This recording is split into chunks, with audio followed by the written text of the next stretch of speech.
Apa kabar saudara? Semoga selalu sehat dan tetap bersemangat. Saatnya Anda menyimak Berita Banten bersama saya, Maya Meliasari. Sejumlah berita menarik seputar Banten akan kami sajikan untuk Anda. Berikut 3 berita utama hari ini. Jadi korban penipuan pengembang perumahan, belasan warga Cilegon lapor ke polisi.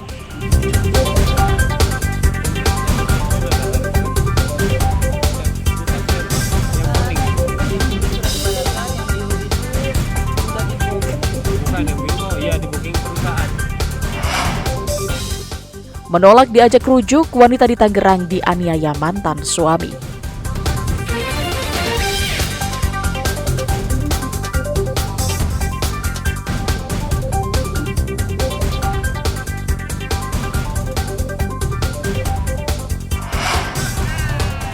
Warga Rangkas Bitung antusias nobar timnas Indonesia melawan Australia di alun-alun Rangkas Bitung.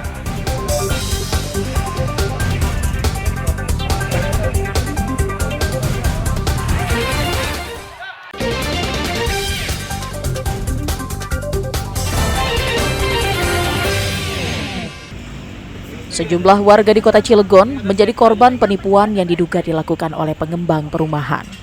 Dengan membawa bukti pembayaran dan bukti lainnya, warga yang menjadi korban mendatangi kantor polisi untuk melaporkan pimpinan perusahaan pengembang perumahan syariah.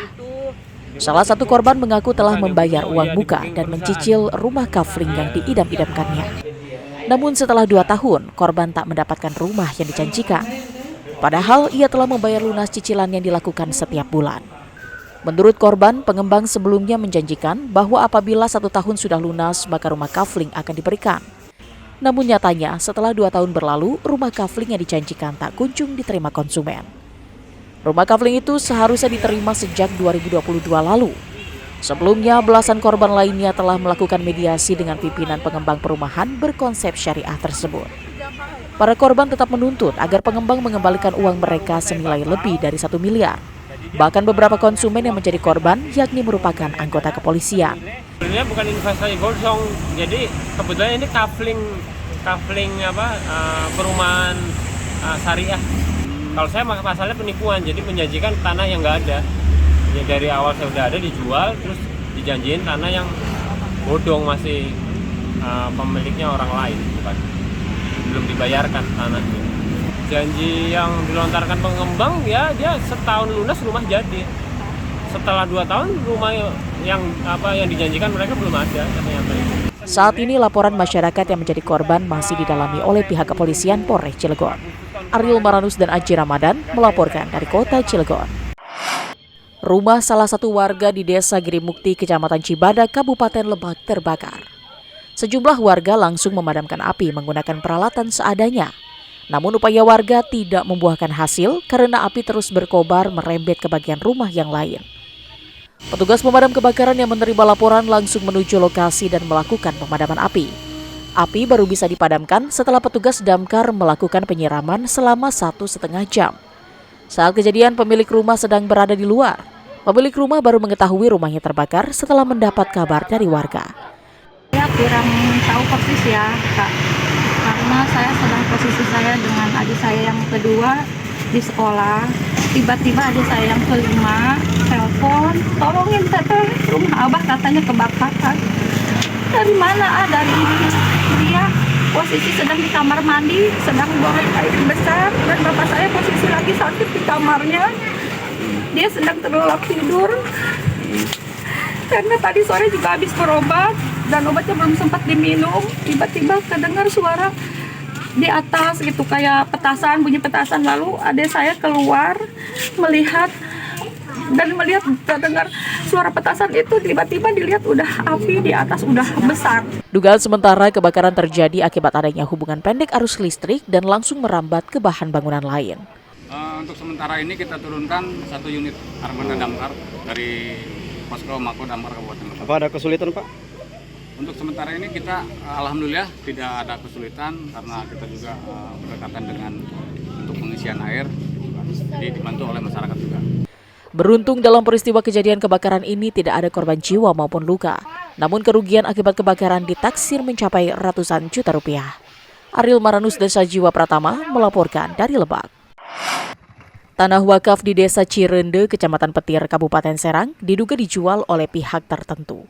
Padahal tanah wakaf seluas lebih dari 8.000 meter persegi tersebut oleh warga sudah dijadikan sebagai tempat pemakaman umum. Warga baru mengetahui adanya penjualan tanah wakaf tersebut setelah lokasi makam diratakan dengan menggunakan alat berat. Bahkan menurut warga sudah terdapat puluhan makam yang dibongkar. Warga juga sangat menyayangkan minimnya sosialisasi yang dilakukan pihak pengusaha yang melakukan pembangunan dengan pihak warga. Hingga saat ini, warga masih akan terus melakukan upaya penolakan agar tanah wakaf tetap dijadikan sebagai lokasi pemakaman umum. Ini ya kami nggak tahu Pak, digusur aja gitu, jadi nggak tahu ada konfirmasi ke masyarakat. Oleh siapa, Pak? Ya oleh yang beli tanah itu, yang belah. Yang beli siapa namanya? Pak Tengku ya tahu siapa, iya Pak. Iya Pak temannya, nggak tahu kami. Ada berapa kuburan yang sudah terbongkar, Pak? Sekitar bangsa kurang lebih 20. Ini TPU padahal ya? Iya, betul. Pengurus dan desa kecamatan mengakui tanah wakaf tersebut sudah dijual kepada pihak lain. Namun pengurus desa mengaku kecolongan sehingga transaksi bisa berjalan. Pengurus desa akan berkoordinasi dengan Badan Pertanahan Nasional atau BPN untuk menyelesaikan permasalahan tersebut. Jadi ketika memang ada informasi mau demo juga, saya langsung konfirmasi ke BPN. Alhamdulillah langsung setelah ada tadi mediasi dengan pihak kami juga yang datang ke sana ke desa, itu sudah dilakukan langsung datang ke BPN. Jadi nanti mungkin ada perbaikan dari sisi sertifikat yang salah. Karena 2023 akhir itu di Desember ada jual beli yang dibeli oleh Pak Pugu ya, dari Pak Arifin ya. Gitu.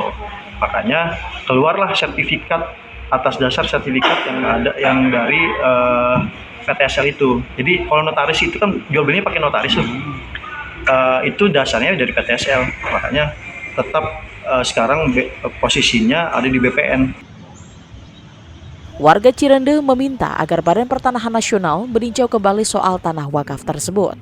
Ariel Maranus dan Ahmad Sayuti melaporkan dari Kabupaten Serang.